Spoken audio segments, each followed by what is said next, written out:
This is Srinivasa Ramanujan. What if I told you that one of the greatest mathematicians of all time had never had a formal math class? That his insights stunned the brightest minds at Cambridge and continue to influence fields as varied as quantum physics, cryptography, and artificial intelligence.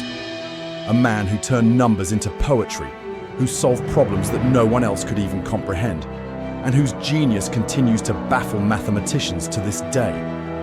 Born on December 22nd, 1887, in Erode, India, Ramanujan grew up in a modest home in Kumbakonam. His family lived in poverty, often struggling to make ends meet. His father, Kupaswamy Srinivasa Iyengar, worked as a clerk in a sari shop, earning barely enough to support the family, while his mother, Komala Tamil, was a homemaker who also sang devotional songs at the local temple. Despite their financial struggles, his mother instilled in him a deep sense of spirituality and discipline, values that would shape Ramanujan's worldview throughout his life.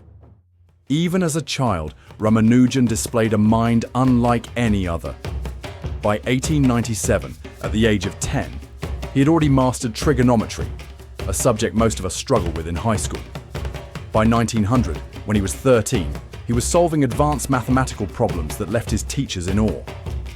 Then, in 1903, at the age of 16, Ramanujan discovered a synopsis of elementary results in pure and applied mathematics, a book by G.S. Carr that would change his life forever.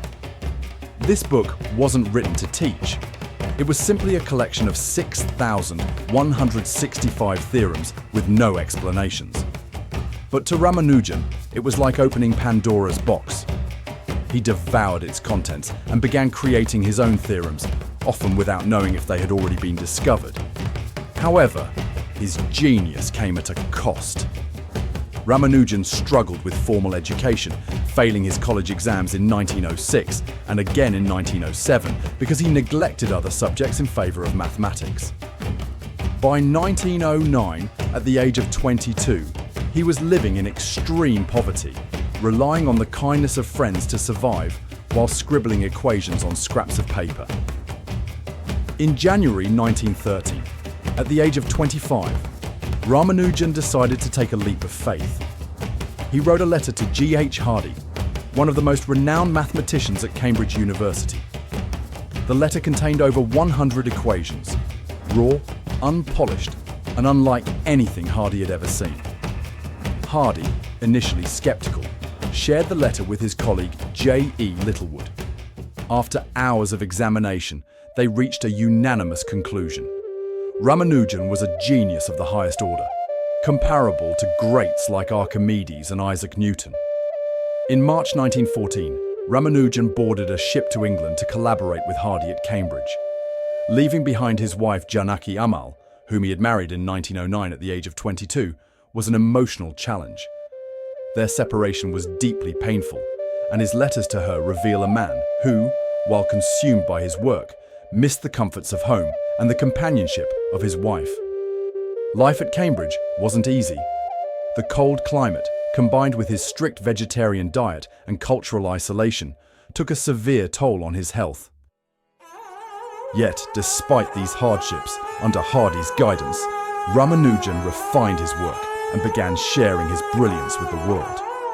Ramanujan's early fascination with patterns and numbers led to some of the most groundbreaking discoveries in mathematics.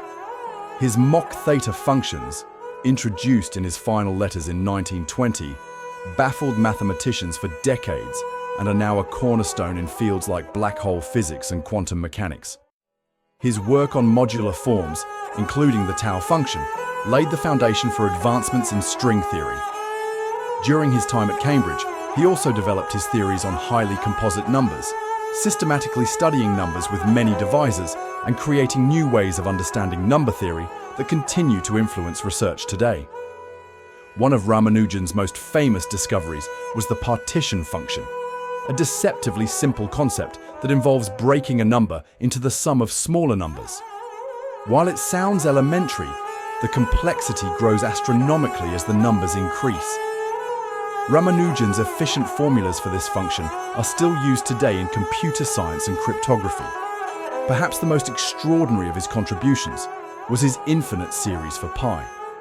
Unlike traditional methods that converge slowly, his series converged so rapidly that just a few terms could calculate pi to millions of decimal places. This discovery revolutionized how mathematicians approach pi and forms the basis of modern algorithms used to compute it with incredible precision. What made Ramanujan's work even more remarkable was how he arrived at his results. While most mathematicians build on the work of others, Ramanujan often rediscovered results independently, proving them in entirely new ways. His insights, born out of intuition and raw genius, continue to astonish experts to this day. In 1918, at the age of 30, Ramanujan became one of the youngest fellows of the Royal Society, a rare honor for someone with no formal education. That same year, he was also elected as the first Indian Fellow of Trinity College, Cambridge. But by 1919, Ramanujan's health had begun to deteriorate.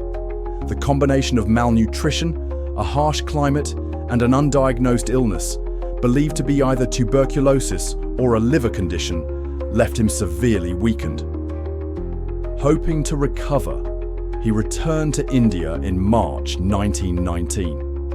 Tragically, his condition worsened, and on April 26, 1920, at the age of 32, Ramanujan passed away. Despite his short life, Ramanujan left behind nearly 4,000 results, many of which remain unexplored.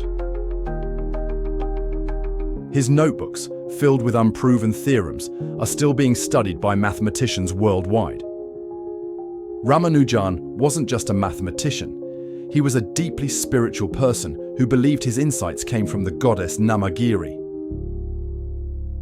For him, mathematics was more than a science. It was a divine language, a way to connect with the universe and its creator. Even in his final days, his brilliance shone through. When Hardy visited him in the hospital and mentioned the unremarkable number of his taxi, 1729, Ramanujan immediately identified it as the smallest number expressible as the sum of two cubes in two different ways. Ramanujan's story isn't just about mathematics. It's about overcoming adversity, embracing one's passion, and leaving a legacy that transcends time.